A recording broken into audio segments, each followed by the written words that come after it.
తాకట్టులో ఉన్న బంగారాన్ని విడిపించి ఆ రోజు ఆన్లైన్ రేటుకే మేము కొంటాం. Sharma gold company.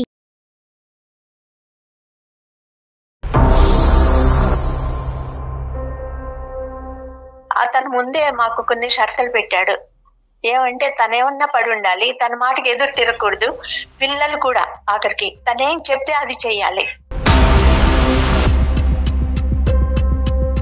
ఒక రోజు ఉదయం ఎవరో ఒక అమ్మాయిని తీసుకొచ్చి తన గదిలోకి వెళ్లి తలుపులేసుకున్నారు. 16 ఏళ్ళ నుంచి ఆమెతోనే గడిపాడు. పగలు రాత్రి అసలు ఏ టైంలోనూ బయటకు వచ్చేవాడు కాదు, భోజనానికి తప్ప.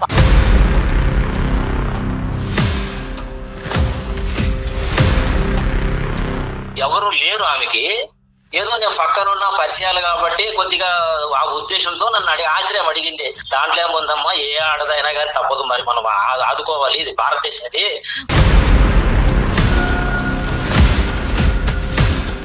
నిరాశ్రయాలైనటువంటి ఒక స్త్రీకి బెడ్రూమ్ లోకి తీసుకొస్తేనే ఆశ్రయమా?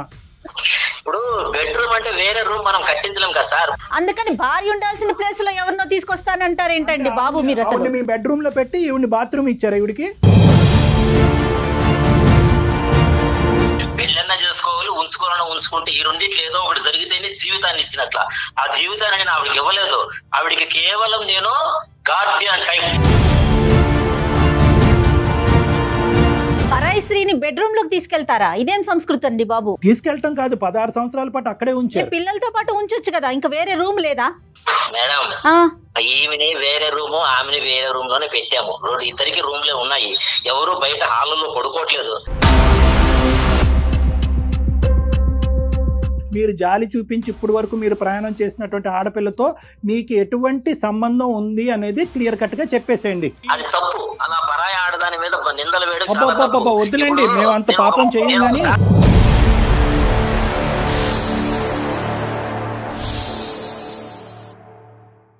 నమస్తే కళ్యాణ్ గారు. నమస్తే జయ గారు. కళ్యాణ్ గారు, ఎప్పుడు చెప్పుకునేలాగానే నెంబర్ ఆఫ్ మెయిల్స్. అయితే ఒక మెయిల్ చూసానండి, రాధమ్మ ఆవిడ మెయిల్ చేశారు. నాకు మెయిల్ అంతా చదివిన తర్వాత ఏమనిపించిందంటే, డబ్బుంటే ఏదైనా చేసేయచ్చు. అక్కడ అడగటానికి కానీ మాట్లాడటానికి కానీ క్వశ్చన్స్ తప్పు కూడా ఒప్పైపోతుందేమో బహుశా అన్నట్లు అనిపించిందండి ఆవిడ మెయిల్ చూసాక. మరి ఎందుకు డైరెక్ట్ గా మాట్లాడేద్దాం ఒకసారి కాల్ చేసి. తప్పకుండా మేడం, తప్పకుండా. ఎంత భయంకరంగా ఉన్నారండి, ఎంత భయంకరంగా ఆలోచిస్తున్నారో కళ్యాణ్ గారు. బహుశా మీరు కేసులు చూస్తారు కాబట్టి మీకు అనిపించదేమో. హలో అమ్మా, నమస్తే. రాధమ్మ గారా? అవునండి. అమ్మ నమస్తే, నేను జయానమ్మ అందమైన జీవితం ప్రోగ్రామ్ నుంచి కాల్ చేస్తూ ఉన్నాను. బాగున్నారమ్మా? అమ్మ నాతో రైట్ రైట్ కళ్యాణ్ చక్రవర్తి గారు కూడా ఉన్నారు, మీతో మాట్లాడొచ్చా? మాట్లాడొచ్చండి. రైట్, మీరు మెయిల్లో పెట్టిన విషయం ఒకసారి డాక్టర్ గారితో డిస్కస్ చేయండి. మా రాధమ్మ గారు నమస్తే అమ్మా. నమస్తే అండి డాక్టర్ గారు. అమ్మా చెప్పండి, మీ వయసు ఎంత? నా వయసు 50 సంవత్సరాలండి. ఏంటమ్మా ఈ వయసులో వచ్చిన సమస్య ఏంటో చెప్పగలరా? నేను ఎన్నాళ్ళుగానో భద్రపడుతున్న సమస్య డాక్టర్ గారు. మా వారి సంసారాన్ని పట్టించుకునేవారు కాదు. పెళ్ళైన కొత్తలోనే వింత ప్రవర్తన చూశాను ఆయనది. పెద్దలు చేసిన పెళ్ళే? పెద్దలు చేసిన పెళ్ళే అండి. పిల్లలు ఎంతమంది అమ్మా? పిల్లలు 3 అండి. 2 ఆడపిల్లలు, 1 బాబు. ఏం చేస్తుంటారమ్మా అతను? ఏం చేసేవారు, ఏం చేస్తుంటారు? ఆయన ఏం చేయరండి, ఎందుకంటే ఆయన్ని దత్తత తీసుకున్న తల్లి చాలా ఆస్తి ఇచ్చిపోయింది. 4-5 కోట్లు ఇచ్చింది. 1 కోటి రూపాయలు వడ్డీకి తిప్పుకుంటాడు. ఆ డబ్బు మీదే విలాసాలు సరదాలు తీర్చుకుంటాడు. మా పట్ల ప్రేమ అనేది చూపించడు. పిల్లలు సెటిల్ అయిపోయారమ్మా, చదువుతున్నారా? ఎలా ఉన్నారు పిల్లలు? ఏంటి వాళ్ళ పరిస్థితి? పిల్లలు 3 డిగ్రీలు తీసుకున్నారండి. 2 పాపలు జాబ్ చేస్తున్నారు. పిల్లవాడికి ఇంకా ముందు చదువులకి డబ్బు ఇవ్వనంటాడు. ఏంటంటే అసలు సమస్య ఏంటంటే, అతను ముందే మాకు కొన్ని షరతులు పెట్టాడు. ఏమంటే తనేమన్నా పడి ఉండాలి, తన మాటకి ఎదురు తిరగకూడదు, పిల్లలు కూడా ఆఖరికి నౌకర్ని పెట్టడు, తనేం చెప్తే అది చెయ్యాలి అంటూ కొన్ని షరతులు పెట్టాడండి. నేను అన్నిటికీ పిల్లల భవిష్యత్తు కోసం ఒప్పుకునే ఉన్నాను ఇప్పటి వరకు. తనకు ఆర్థిక బలం ఉంది, అంగబలం ఉంది, అది చూసుకుని ఈ వీరుడు. అది కాక పురుషుడు పులి అనుకున్నాడు.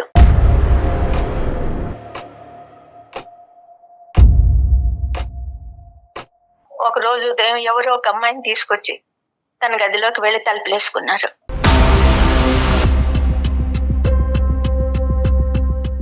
ఎవరి అమ్మాయి, ఎంత వయసు, ఎక్కడ అమ్మాయి? ఎవరో చిన్నమ్మాయి అండి. అది 5 గంటల తర్వాత బయటకు వచ్చారు. బయటకు వచ్చి వడ్డించమన్నాడు. సరే వడ్డించాను. ఆ అమ్మాయి చేతులు కడుక్కుని లోపలికి వెళ్ళిపోయింది తినేసి. ఆయన చేతులు కడుక్కుంటుండగా అడిగాను ఎవరు ఈ అమ్మాయి అని. అంటే చెప్పాడనమాట, ఒక పేద పిల్ల, వెనక ముందు ఎవరు లేరు, చిన్నప్పుడే పెళ్లి చేశారు, భర్త అప్రయోజకుడు, అమాయకుడు, ఈమెను ఒంటరి దాన్ని చేసి వెళ్ళిపోయాడు, ఎక్కడికో వెళ్ళిపోయాడు వదిలేసి. ఆ అమ్మాయిని ఆదరించడానికే మన ఇంటికి తీసుకొచ్చాను. ఆ అమ్మాయి ప్రాధేయపడింది ఆదరించమని, అందుకని ఇంటికి తీసుకొచ్చాను, ఇక్కడే ఉంటుంది అని చెప్పి వెంటనే తను కూడా గదిలోకి వెళ్ళిపోయాడండి.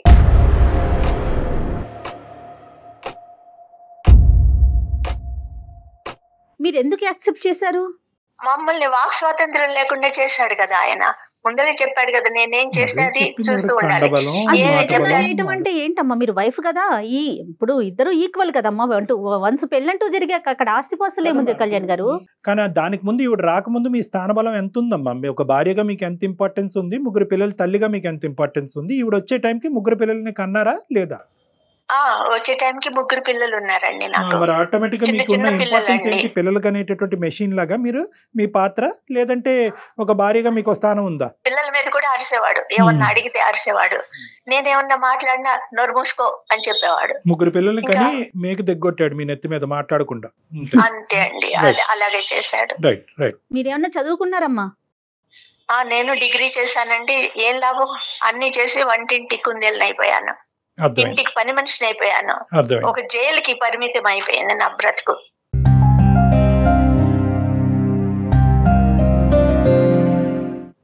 అప్పుడు ఇటు మీ అత్తగారి తరపున కానీ అమ్మ వాళ్ళు కానీ వాళ్ళందరికీ ఈ విషయం తెలుసునమ్మా? తెలుసండి, కానీ ఈయన ఆర్థిక బలం చూసుకుని వాళ్ళు ఏం మాట్లాడేవారు కాదు. అంటే డబ్బుంటే ఏదైనా చేసేయొచ్చా ఏం డాక్టర్ గారు అని అతని ఊహ.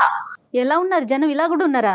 అంటే డబ్బు ఒకటే కాదమ్మా, డబ్బు ఇచ్చేటటువంటి అహంకారంతో పాటు వచ్చే కండబయలం, గుండె ధైర్యం, ఇవన్నీ ఏవైతే ఉన్నాయో మరి ఇతను మరి ఆ వ్యక్తిత్వం ఏంటి అనేది మరి అతనితో మాట్లాడితే మనకు అర్థం అవుతుంది. కానీ ఆ తర్వాత ఈ అమ్మాయితో ఏమైనా ప్రయాణం మీ ఇంట్లోనే కొనసాగిందమ్మా? అక్కడితో ఆ కథ ముగిసి ఆ అమ్మాయి బయటకు వెళ్ళిందా? లేదండి, ఆ అమ్మాయి ఇంట్లోనే ఉంది, ఇప్పటికీ ఇంట్లోనే ఉంది. ఇన్నేళ్లు జీవచంలో బతికాను నేను. అదేంటమ్మా చాలా అసహ్యంగా ఉంది. నా పిల్లల కోసం, పిల్లల ముందు అల్లరి పడకూడదు అని, ఈ విషయాలు లోకానికి తెలియకూడదు మా జీవితం గురించి. కాదమ్మా, ఇన్ని సంవత్సరాలు 16 ఏళ్ల క్రితం ఆవిడ మీ జీవితంలోకి వచ్చింది, ఇంకా తెలియకుండా, అంటే మనం అనుకుంటే తెలియకుండా ఉండదు కదా. పిల్లలు వయసు పెరిగే కొద్దీ ఇంకొక స్త్రీ ఇంట్లో ఉంటే ఆటోమేటిక్ అర్థమైపోతుంది కదా తను ఎవరని. మీ తరపున ఆయన తరపున కాదు కదా. పిల్లలు కూడా అడిగేవారండి, ఏంటమ్మా ఏంటి ఎన్నాళ్ళు అసలు ఆమె ఎవరు అని. పిల్లలు ఏం అడిగేవారు అనేది పక్కన పెట్టండి, వాళ్ళు చాలా చంటి పిల్లలు, అప్పుడే 1, 2, 3 years అంతే మాక్సిమం ఈవిడ ఎంటర్ అయ్యే టైంకి. మీరేం ప్రశ్నించారు? బంధువులం లేదండి నాకు, అవకాశం లేదు. ఎందుకంటే నా పేరెంట్స్ చచ్చిపోయారు. అన్న వదినలు, అక్క చెల్లెళ్ళు వీళ్ళు కూడా ఇదొక భారంగా భావించేవారు. ఎప్పుడన్నా వెళ్తే కూడా ఇంకా వాళ్ళకి చులకనవ్వకూడదని నేను వచ్చేసాను అనమాట, వెళ్లేదాన్ని కాదు. కాబట్టి నాకు అసలు బంధుబలం కూడా లేదు. సరే, మీరు ఒక బంధుబలం లేదు, సహసహకారాలు లేవు, మీరు అడిగేటటువంటి ప్రశ్నలు అతని దగ్గర నుంచి వచ్చిన జవాబు ఏంటమ్మా?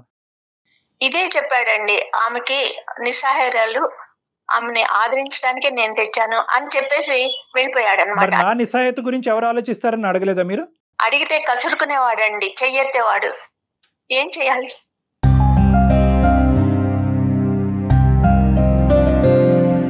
రాదమ్మా, ఇప్పుడు ఆ వ్యక్తి ఎవరైతే కనుక మీతో పాటు వచ్చి 16 సంవత్సరాల పాటు మీ ఇంట్లో ఒక మనిషిగా మీ స్థానానికంటే బలమైనటువంటి స్థానం తీసుకున్నటువంటి ఆ గొప్ప స్త్రీ ఎవరైతే ఉందో ఆవిడ నిజంగా మొదటి నుంచి నిస్సహాయరాలా, లేదంటే ఇక్కడికి వచ్చిన తర్వాత కుటుంబ సభ్యులందరూ కూడా బాయ్కాట్ చేశారా? అసలు ఆవిడ కథ ఏంటి బ్యాక్గ్రౌండ్ లో? ఆవిడకి పెళ్లి చేశారండి, చిన్నప్పుడే పెళ్లి చేశారట. ఆ భర్త అమాయకుడు అంట. అతను అప్రయోజకుడంట. అందుకని అసలు వీళ్ళే కొట్టి ఇద్దరు కలిసి, మా ఆయన ఆవిడ కలిసి కొట్టి వెళ్ళిపోయేటట్టు చేశారు అతన్ని. అంతేగాని అతను వదిలి వెళ్ళిపోలేదు. ఇదంతా కూడా నిస్సహాయాలు, నేను దాన ధర్మాలు చేసేటటువంటి గొప్ప గుణం ఉన్న వ్యక్తిని ఒక హ్యుమానిటేరియన్ గ్రౌండ్స్ లో తీసుకొచ్చి కాపాడాను అనేది ఒక కట్టుకథ మాత్రమే. కట్టు కదా మాత్రమే అనిపిస్తుంది నాకు. అట్లా కావాలనే తీసుకొచ్చాడు అనిపిస్తుంది. Right, okay. కానీ ఇదంతా నాకు గుండె కోత కదండి. ధైర్యం చేసి మేము ముందుకు వచ్చాను ఈ సమస్యను తీసుకుని. చాలా లేట్ అయిందమ్మా, చాలా ప్రయాణం. మీరు అడిగేటటువంటి ప్రశ్న బహుశా నిలదీసేటటువంటి పూర్తి స్థాయి ఎఫర్ట్ అనేటటువంటిది జరిగిందనేటట్టు నేను అనుకోవట్లేదమ్మా. ఈరోజు పిల్లల వరకు వచ్చింది అంశం, పిల్లల పెళ్ళిళ్ళ వరకు వచ్చింది కాబట్టి మీరు బహుశా మాకు కాల్ చేసి ఉండొచ్చు, ఈమెయిల్ పంపించి ఉండొచ్చు. వాళ్ళిద్దరికి ఏమైనా పిల్లలు ఉన్నారమ్మా? లేరండి, వాళ్ళకేం పిల్లలు లేరు. ఏదో జాగ్రత్తలు తీసుకుని ఉంటారు వాళ్ళు. సో ఈ 16 సంవత్సరాల పాటు మీకు జరిగినటువంటి ప్రయాణంలో మీరు ప్రశ్నించలేక గట్టిగా బిగ్గరగా మాట్లాడలేనటువంటి పరిస్థితి, బయట మీకు ఎవరు హెల్ప్ లేకపోవటం వల్ల కాంప్రమైజ్ అయ్యి తలదించుకుని ముందుకెళ్ళటం తప్ప ఇంకో దారి లేదు అనేది మాకు అర్థమైంది. ఇంటి అవసరాలు, పిల్లల చదువులకు సంబంధించినటువంటి ఖర్చులు, మీ అవసరాల వరకు అక్కడి వరకు అతను ఏర్పాటు చేయటం అనేది బాగానే జరిగిందా? అంటే అన్ని అవసరాలు తీర్చేవాడు కాదండి. ఏదో రోజు దైనందిన జీవితానికి ఏదేది కావాలో అయితే తెచ్చి ఇంట్లో పడేసేవాడు. ఆ డబ్బులు కూడా మా చేతికి ఎప్పుడు ఇవ్వలేదు. సో మానసికంగా మా పిల్లలు, నా కూతుళ్ళు సంపాదించిన డబ్బు కూడా అతని చేతుల్లోనే పెట్టాల్సి వచ్చింది. వాళ్ళకి ఆర్థిక స్వాతంత్రం లేదు. ఇంకేమన్నా అలవాట్లు ఉన్నాయమ్మా ఈ మహానుభావుడికి? అంటే తాగటం గానీ ఇలాంటివి ఏమన్నా? లేదండి, అటువంటి అలవాట్లు ఏం లేదు. వేరే ఆడవాళ్ళ అలవాట్లు, ఈవిడ వచ్చిన తర్వాత, ఈవిడ ఎంటర్ అయిన తర్వాత వేరే ఆడవాళ్ళ అలవాట్లు ఇంటి బయట గానీ? లేదండి, అసలు రూమ్ లో నుంచి బయటకు వస్తే కదా.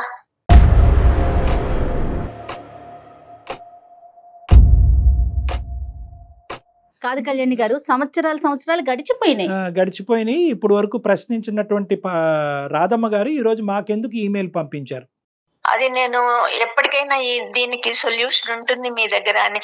రాధమ్మ గారు ఆలోచన కరెక్టే, మీ మాటకు అడ్డొస్తున్నాను.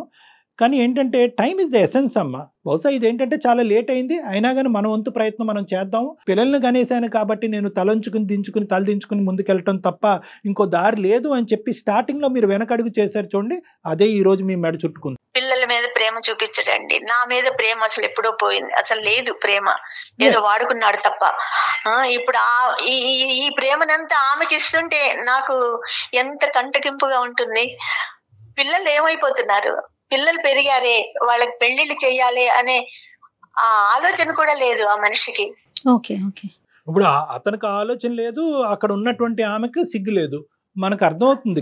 కానీ ఏంటంటే ఈ రోజు అతనితో మాట్లాడటం ఇంపార్టెంటా, ఆవిడతో మాట్లాడటం ఇంపార్టెంటా? మనం అతనితోనే మాట్లాడాలండి. ఆవిడెవరు? ఆవిడ థర్డ్ పర్సనే. కానీ ఈ రోజు ప్రైమరీ పర్సన్ అయిపోయింది, ఇంపార్టెంట్ పర్సన్ అయిపోయింది. మీకంటే బలమైనటువంటి స్థానంలో నిలబడి ఇంటినే శాసించే కెపాసిటీలో ఉంది. ఆవిడ థర్డ్ పర్సన్ కావద్దు, ఆవిడ ఫస్ట్ పర్సన్. సరే, ఆవిడ పక్కన పెడదాం. మీ అబ్బాయి ఏమంటున్నాడు? ఎందుకంటే తండ్రి తర్వాత స్థానం ఆ అబ్బాయిదే కాబట్టి ఆ అబ్బాయి ఈ మనిషిని నిలదీసే కెపాసిటీలో లేదా? ఇంకా అబ్బాయి ఏం చేస్తాడండి, ఏమన్నా కొంచెం ఎదురు తిరిగాడంటే కొట్టడం, లేకపోతే 2-3 రోజుల దాకా వాళ్ళకి పనిష్మెంట్. ఇప్పుడు మా ద్వారా మేము ఒక సలహా సూచన ఇవ్వటం ద్వారా ఈవిడ్ని ఇంట్లోంచి బయటకు పంపించటం అనేటటువంటిది ఎంతవరకు సాధ్యపడుతుంది అని మీరు అనుకుని మాకు చేశారమ్మా. అది సాధ్యమా అసాధ్యమా? నెంబర్ 1. నెంబర్ 2 ఏంటంటే ఈరోజు ఆవిడని అక్కడే ఉంచండి అని మేమైతే మా నోటితో మేము చెప్పలేము. ఎవరైనా కూడా, ప్రపంచంలో ఎవరైనా కూడా ఇది ఇల్లీగల్, ఇదేంటంటే మనం ఖండిస్తాం. ఓకే, సుప్రీంకోర్టు ఈ సెక్షన్ తీసేసి పెళ్లి కాకపోతే పెళ్లి అయిందా? వాళ్ళు పెళ్లి చేసుకున్నారా? తెంచి ఉంచుకున్నాడు కాబట్టి ఒకసారి ఆయనతో మాట్లాడే ప్రయత్నం చేద్దామమ్మా. మరి మీ ఎక్స్పెక్టేషన్ ఏంటంటే, ఒకటమ్మా, మేము అతనితో మాట్లాడే ముందు మీ ఎక్స్పెక్టేషన్ మాకు క్లియర్ కట్ గా కావాలి. ఈరోజు 16 సంవత్సరాల పాటు ఈ మొక్క పెద్ద మానైంది. ఓకే, దీన్ని తుంచటం అనేటటువంటిది అందమైన జీవితంలో ఉండే మా ఇద్దరికి సాధ్యపడుతుందా లేదా? నెంబర్ 1. నెంబర్ 2, అది కాదండి నా ఉద్దేశం. ఆవిడ ఇక్కడ ఉండి చచ్చేంత వరకు ఇక్కడే ఉన్నా, నేను చనిపోయేంత వరకు ఆవిడ ఇక్కడ ఉన్నా కూడా పిల్లలకు సంబంధించినటువంటి బాధ్యతాయుత రోలు తండ్రిగా అతను పాత్ర పోషించగలిగితే కనుక నేను సంతృప్తి చెందుతాను అనే ఉద్దేశంతో చేశారా? ఈ రెండిట్లో అవునండి, పిల్లల్ని పోషించగలడు, ఆమెను పంపించేసి ఇక ముందు పిల్లలు భారం అంతా తను చూసుకోగలడు అనే ఉద్దేశంతోనే నేను మీకు ఇచ్చేసాను. ఒక ప్రయత్నం చేద్దాం. దగ్గరుంటే ఫోన్ ఇవ్వండి, దూరంగా ఉంటే ఫోన్ కలపండి. మరొకసారి ఆయనకి కనెక్ట్ చేస్తారండి? తప్పకుండా అండి. ఒక్క నిమిషం అండి. మీరు మాట్లాడే వ్యక్తి మీ కాల్ ని హోల్డ్ లో పెట్టారు, దయచేసి లైన్ లో వేచి ఉండండి. ఆప్కా కాల్ హోల్డ్. హలో, ఎక్కడున్నారు? నేను బయట ఉన్నాను. చెప్పు, అంటే విషయం చెప్పు. ఏం లేదు, మన భాగవతమే. దాని గురించి ఒక సైకియాట్రిస్ట్ డాక్టర్ గారితో మాట్లాడాను. ఎవరు, నాకా నీకా? ఇద్దరికి. సమస్య నీకేమైంది? నాకేం కాలేదే. నీకేం కాలేదని నువ్వు అనుకుంటున్నావు. సరే నాకే ఫోన్ నా కోసమే అనుకో. డాక్టర్ గారికి అన్ని చెప్పేశాను నేను. ఇప్పుడు అంత అవసరం ఏమొచ్చింది? అంత విపులంగా చెప్పాల్సిన అంత బాధ ఏమొచ్చింది నీకు? ఆనందరావు గారు నమస్తే. ఆనందరావు గారు నమస్తే అండి. నమస్తే సార్. సారీ అండి, కానీ కొద్దిగా మాకు టైం కేటాయించవలసిందిగా మా విన్నపం. చెప్పండి. ఏం లేదు, నేను అడిగేది ఏం లేదు. అలా కాదు, 16 సంవత్సరాల క్రితం ఎవరో ఒక వేరే ఆడవాళ్ళు మీ ఇంట్లోకి వచ్చారంట, ఆవిడతో పాటు మీ ప్రయాణం మొదలైందంట, ఇప్పటికీ కూడా అది కొనసాగుతుందంట. దానివల్ల ఏంటంటే ఈవిడికి లభించవలసినటువంటి స్వేచ్ఛ అవనియండి, ఆనందం అవనియండి, జీవితం అవనియండి ఆవిడకి లభించలేదంట. దాంతోపాటు పిల్లలు కూడా సఫర్ అయ్యారంట. 3 పిల్లలు, వయసు వచ్చినటువంటి పిల్లలు. బాబు ఎంఎస్ చేయడానికి బయటకు వెళ్ళాలి అంటే కనుక దాని మీద మీరు పూర్తి స్థాయి సహకారం అందించట్లేదంట. ఆడపిల్లలు, పెళ్ళయ్యేటటువంటి ఆడపిల్లలు ఈ వయసుకు వచ్చి వాళ్ళు సంపాదిస్తే కనుక ఆ సంపాదన మీద కూడా మీరు డిపెండ్ అవటం జరుగుతుంది, ప్లస్ వాళ్ళకి పెళ్ళిళ్ళు చూడటం జరగట్లేదంట. సో ఇది సారాంశం. మీరేం చెప్పాలనుకుంటున్నారు ఆనందరావు గారు? సార్, ఇక్కడ విషయం ఏంటంటే వినండి. ఇప్పుడు ఒక ఆమె అంటే ఏమి సోర్స్ లేని టైంలో ఎవరు లేరు ఆమెకి, ఏదో నేను పక్కన ఉన్న పరిచయాలు కాబట్టి కొద్దిగా ఆ ఉద్దేశంతో నన్ను ఆశ్రయం అడిగింది. సార్ ఇలాగ ఉంది నా పరిస్థితి, కొంచెం మీరు దయచేసి ఏమనుకోకుండా మరి ఇలాగ నాకు ఆశ్రయం కల్పించగలరా అంటే, దాంట్లో ఏముందమ్మా, ఏ ఆడదైనా కానీ తప్పదు, మరి మనం ఆదుకోవాలి, ఇది భారతదేశం, ఇది భారతదేశంలో స్త్రీని గౌరవిస్తేనే బాగుంటుంది, కాబట్టి దానికి అభ్యంతరం, నీకు ఏం కావాలి నా నుంచి అంటే, ఇలాగ ఉంది సార్ పరిస్థితి, నాకు బయట నేను ఎక్కడ సంపాదించుకోలేను, నాకు ఏది లేదు, కాబట్టి కొంచెం మీ దగ్గర ఉండగలను. ఆవిడ ఎవరండి? రోడ్డు మీద అడుక్కున్న ఆవిడ కాదండి, ఇంటి అవతలండి. ఆమె భర్త వచ్చేసి కొంచెం మైల్డ్ గాను, తాగుబోతూ, కొద్దిగా చూసేవాడు కాదు, కొట్టేది, ఇట్లా హింస గురి అయ్యేది అన్నమాట. ఆమె కనిపించే మగాళ్ళందరినీ కూడా ఆవిడ ఇలాగే ఆదరణ అడుక్కుంటా ఉంటదా? ఇప్పుడు మనకి తెలిసిన వాళ్ళు ఉంటేనే అడుగుతారు. ఆవిడతో మీకు పూర్వపు పరిచయం ఉంది? పరిచయం అంటే పక్కింటి వాళ్ళు ఉన్నప్పుడు మాట్లాడతారు కదండి మామూలుగా. సరే, మీరు మాట్లాడారు. సరే, మేము ముందే ఖండించాలని అనుకోవట్లేదు, మీ వర్జన్ మీరు చెప్పండి. మీరు ఖండించినా ఖండించకపోయినా నేను చెప్పేది నా వర్షన్ ఒకటే. మేము ముందే మాట్లాడాలని అనుకోవట్లేదు, తర్వాత మాట్లాడతాం, ముందు మీరు చెప్పండి. అలాగే సార్. మీకు కొన్ని పదాలు నచ్చట్లేదు. అలా అడిగింది, తీసుకు వచ్చింది, నా ఇంట్లో ఉంటుంది. అయితే ఉంటుంది కాబట్టి దానికి ఆవిడ నాకు, నా భార్య కూడా నాకు దానికి ఏం అడ్డు చెప్పలేదు, ఇంతకాలం అయింది. ఈ రోజున మరి మీ ముందు తీసుకొచ్చి ఆ బాధను ఎందుకు వెళ్ళకపోకుందో అయితే నాకైతే తెలీదు. ఆవిడకి బుర్ర లేదు, మీకు బుర్ర ఉంది. ఇప్పుడు అది కాదు సార్, సారీ ఆనందరావు గారు, మీ మాటకు అడ్డొస్తున్నాను. ఇప్పుడు ఇక్కడ ఆవిడకి బుర్ర లేదు, ఆవిడకి బుర్ర పని చేయలేదు, ఇంతకాలం ఆవిడ ఒక డిప్రెషన్లో పాతుకుపోయింది, ఆవిడకి బుద్ధి లేదు. ఒక నిస్సాయ స్థితిలో ఉండేటటువంటి ఒక ఆడదాన్ని తీసుకొచ్చి మన ఇంట్లో కూర్చోపెట్టిగా ఆవిడ సహాయత ఇవ్వటం, ఆవిడకి ఒక జీవితాన్ని ఇవ్వటం వల్ల ఇక్కడ నా భార్య పొజిషన్ ఏంటి, నా పిల్లల పొజిషన్ ఏంటంటే మినిమం కామన్ సెన్స్ ఆ వయసులో ఉన్న మీకు లేదా? సార్ ఒక్క మాట చెప్తా వినండి. జీవితాన్ని ఇచ్చారు, ఆమెను తీసుకొచ్చి అంటారు. జీవితాన్ని ఇవ్వడం అంటే ఏంటి? పెళ్ళన్నా చేసుకోవాలి, ఉంచుకోవాలన్నా ఉంచుకుంటే, ఈ రెండిట్లో ఏదో ఒకటి జరిగితేనే జీవితాన్ని ఇచ్చినట్ల. ఆ జీవితాన్ని నేను ఆవిడకి ఇవ్వలేదు. ఆవిడికి కేవలం నేను గార్డియన్ టైప్ అంతవరకే ఉన్నాను. నా భార్య నా సొంతం. అది ఆమె ఆలోచించుకోకుండా మీకు వేరే విధంగా చెప్పడంలో మీరు వేరే విధంగా నన్ను క్వశ్చన్ చేశారు. అది తప్పు. ఆమెను నేను అంటే అసలు గార్డియన్ అనేటటువంటి దానికి డెఫినేషన్ కూడా చెప్తే బాగుంటది ఆనందరావు గారు. నేను పోషిస్తున్నాను ఆమెని. మీరు పోషిస్తున్నారు అంతే. అంతవరకే. సరే సరే, వేరేవి ఏమీ లేవు. రెండవది పోతే పిల్లల్ని చూడడం లేదు మీరు, అది ఇది అంటారు. పిల్లల్ని ఎంతకాలం చూస్తామండి? చిన్నప్పుడు పుట్టినప్పటి నుంచి ఒక స్టేజ్ వచ్చేంత వరకు పెంచుతాము, చేస్తాము, స్కూల్కి తీసుకెళ్తాం, వస్తాము. ఇప్పుడు వాళ్ళు పెద్దవాళ్ళు అయ్యారు, ఒక డిగ్రీ చదువుతున్నారు. ఆ చదివే వయసులో వాళ్ళకి మనం తోడు అవసరం, వాళ్ళ దారిని వాళ్ళని వెళ్ళనివ్వాలి. మనము నువ్వు సైన్స్ తీసుకోవాలంటే నేను సోషల్ చదువుతాను అన్నప్పుడు వ్యతిరేకత వచ్చినప్పుడు పిల్లల మైండ్ ఎలా ఉంటుంది? అప్పుడు మనం వాళ్ళని తేలేం కదా. నేను అట్లా ఫ్రీగా వదిలేను తప్పితే వాళ్ళని ఏదో నేను అందరినీ నేను కజ్జాలో పెట్టుకోవాలి, నా మాట వినాలి అని దురుద్దేశం ఎక్కడ లేదు. గార్డియన్ ఎప్పుడు గదిలో కూర్చొనే చేస్తాడా ఆమె పోషణ అంతా?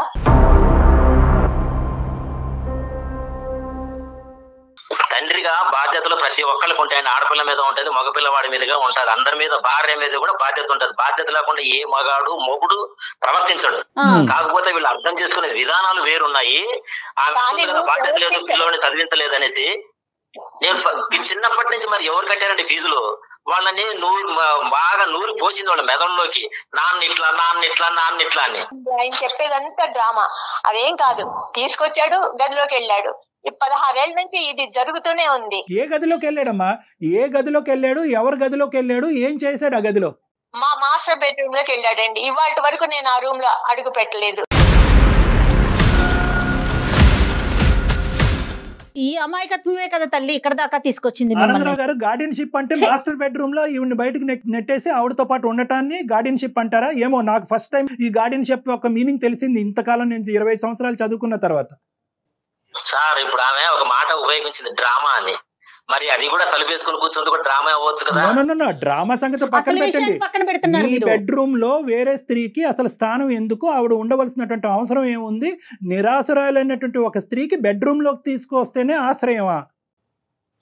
ఇప్పుడు బెడ్రూమ్ అంటే వేరే రూమ్ మనం కట్టించలేం కదా సార్. అందుకని భార్య ఉండాల్సిన ప్లేస్ లో ఎవరినో తీసుకొస్తానంటారు అంటే ఏంటండి బాబు మీరు? ఆవిడ మీ బెడ్రూమ్ లో పెట్టి ఈవిని బాత్రూమ్ ఇచ్చారా ఈవిడికి? నేను బాత్రూమ్ ఎవరికి ఇవ్వనట్లా, ఒక భర్తగా ఆ పని చేయను కదా. మరి ఏం చేశారు? హింసించకూడదు. మరి ఏం చేశారు? మొదటి ప్రిఫరెన్స్ భార్యకే ఇస్తారు. ఏ భర్త అయినా కానీ, ఎంత తాగుబోతైనా, ఎంత వ్యభిచారి అయినా కానీ, ఎంత తిరుగుబోతైనా కానీ, కట్టుకున్న పిల్లలకి ఇచ్చిన తర్వాత రెండో వాళ్ళు ఎవరున్నా కానీ వాళ్ళకి మనము కొంతవరకు న్యాయం చేయాల్సి వస్తుంది. ఫస్ట్ న్యాయం ఎవరు చేస్తామో? భార్య, పిల్లలు చేస్తాము. కానీ వీళ్ళు ఇది అర్థం చేసుకోకుండా ఒక ముసుగు డ్రామా అని మీకేదో చెప్పేశారు. ఒకటి ఆనందరావు గారు, మాకేదో చెప్పేస్తే మేము నమ్మేయటానికి మేమేమి ఇక్కడ చెవులో పువ్వులు పెట్టుకోలేదు. మేము చెప్పేది ఒకటే అంశం, భార్యకి బెడ్రూమ్ లో ఇవ్వనటువంటి స్థానం వేరే స్త్రీకి ఎందుకు ఇచ్చారు? దాన్ని మీరు కూడా ఒప్పుకుంటున్నారు కదా? కాదండి, ఆవిడ బయట ఉంది, ఈవిడ బెడ్రూమ్ లో ఉందన్నది మీరు ఒప్పుకుంటున్నారా లేదా? స్త్రీని బెడ్రూమ్ లోకి తీసుకెళ్తారా? ఇదేం సంస్కృతి అండి బాబు? తీసుకెళ్తాం కాదు, 16 సంవత్సరాల పాటు అక్కడే ఉంచారు. పిల్లలతో పాటు ఉంచొచ్చు కదా, ఇంకా వేరే రూమ్ లేదా? మేడం, ఈమెని వేరే రూము, ఆమెని వేరే రూమ్ లోనే పెట్టాము. ఇద్దరికి రూమ్లే ఉన్నాయి. ఎవరు బయట హాల్లో పడుకోవట్లేదు. ఈవిడ నేను బయట ఉన్నానంటే ఇంటి బయట ఉందా లేకపోతే ఎక్కడ ఉంది? దానికి రావాలి కదా. మాస్టర్ బెడ్రూమ్ లో పెట్టినాము అని అంటున్నారు. ఆనందరావు గారు, మీ ఇంట్లో ఎన్ని రూమ్స్ ఉన్నాయి, ఏ రూమ్స్ లో ఎంతమంది ఆడవాళ్ళు ఉన్నారన్నది మాకు అక్కర్లేదు. ఆ లెక్క గానీ మేమేం జనాభా లెక్కలు రాసుకునే వాళ్ళం కాదు. ఇక్కడ ఆవిడతో ఎవరైతే ఈ సోకాల్డ్ గార్డియన్ అనేటటువంటి ఆడపిల్లతో మీరు జాలి చూపించి ఇప్పుడు వరకు మీరు ప్రయాణం చేసినటువంటి ఆడపిల్లతో మీకు ఎటువంటి సంబంధం ఉంది అనేది క్లియర్ కట్ గా చెప్పేసేయండి. వద్దులేండి, మేము అంత పాపం చేయం కానీ. 16 ఏళ్ల నుంచి మమ్మల్ని ఏం చూడలేదండి ఆయన. పిల్లలకి తండ్రి ప్రేమ దక్కిందా? నాకు భర్త ప్రేమ దక్కిందా? ఏమి దక్కలేదు. ఆయన ఏదో చెప్తున్నాడు, నాకు భార్య ముఖ్యం అది ఇది అని. 16 ఏళ్ల నుంచి భార్య ముఖ్యం కాక ఇవాళ డాక్టర్ గారి ముందు భార్య ముఖ్యం అయిందా? 16 ఏళ్ల నుంచి ఆమెతోనే గడిపాడు. పగలు రాత్రి అసలు ఏ టైంలోనూ బయటకు వచ్చేవాడు కాదు, భోజనానికి తప్ప.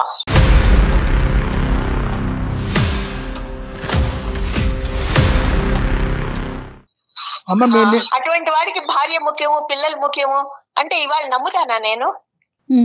ఏమి లేదండి, ఇదన్నీ కట్టుకథలు. ఆమెతోనే, ఆమె ఇంట్లో ఉంటే మేము ఇంట్లో ఉండలేము, ఆమె మేము ఉండాలి ఇంట్లో, అంతే.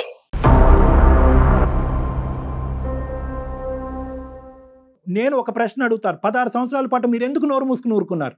మా నోళ్ళు మూసేసాడండి ఆయన. తీసుకొచ్చి ఇంట్లో పెట్టుకుంటే ఆయన మూయటం ఏంటమ్మా? మీరు నిలదీయకపోవటం అనేటటువంటిది ఆ మనిషికి 3 కొమ్ములు రావడానికి ఒక ప్రధానమైనటువంటి అంశం, అవునా కదా? లైన్ లో ఉన్నాడు.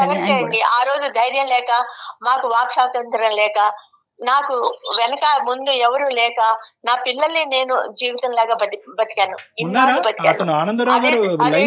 బతికానండి. ఆనందరావు గారు చెప్పండి. ఏం చెప్తామండి బాబు? ఫైనల్ గా ఆవిడ ఏం కోరుకుంటున్నారో ఒక్కసారి అడిగి దాన్ని బట్టి ఈ సమస్యకు ఒక కంక్లూజన్ చెప్పడానికి ట్రై చేద్దాం. ఏమ్మా, ఏం కోరుకుంటున్నారు తల్లి మీరు? నేను ఒకటే కోరుకుంటున్నానండి, పిల్లలు పెద్దవాళ్ళు అయ్యారు, వాళ్ళకి పెళ్లిళ్ళు అయితే ఈ కంపంతా బయట వాళ్ళు కూడా చూస్తారని నాకు లోపల బాధగా ఉంది.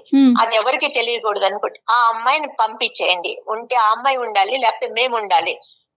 ఆ అమ్మాయిని పంపించిన పరిస్థితిలో నేను నా పిల్లల్ని తీసుకుని బయటకు వెళ్ళిపోతాను.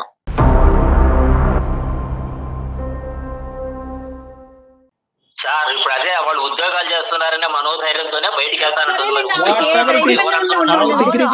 వచ్చింది నాకు, వచ్చింది ఆవిడకి ఆ ధైర్యం వచ్చింది అని చెప్పి ఇప్పుడు లైవ్ లో చెప్తున్నారు. ఆవిడ ఒకే ఆప్షన్ ఇచ్చింది, నేను పిల్లలు ఇక్కడ ఉండాలా, ఆ మహానుభావురాలు ఇక్కడ ఉండాలా? ఆవిడని బయట పంపిస్తారా, మమ్మల్ని బయట పోమంటారా? సమాధానం స్ట్రైట్ గా చెప్పండి. ఆమె ఉన్నందువల్ల నీకు వచ్చిన ఇబ్బంది ఏంటని నేను అడుగుతున్నాను. మీ క్వశ్చన్ తీసి తగలేయండి సార్. అది కాదు, ఆవిడ ఈవిడ డాక్టర్ గారు ఎన్ని ఇబ్బందులు ఉన్నాయో ఈ 16 ఏళ్ల నుంచి నేను భరించాను. ఆయనతో పాటు ఆవిడ చాకరీ కూడా నేనే చేశాను. ఆవిడేమి ముట్టుకునేది కాదు, బట్టలు కూడా ఉతికాను. ఆవిడ అంత పిచ్చి పనులు చేశాను నేను.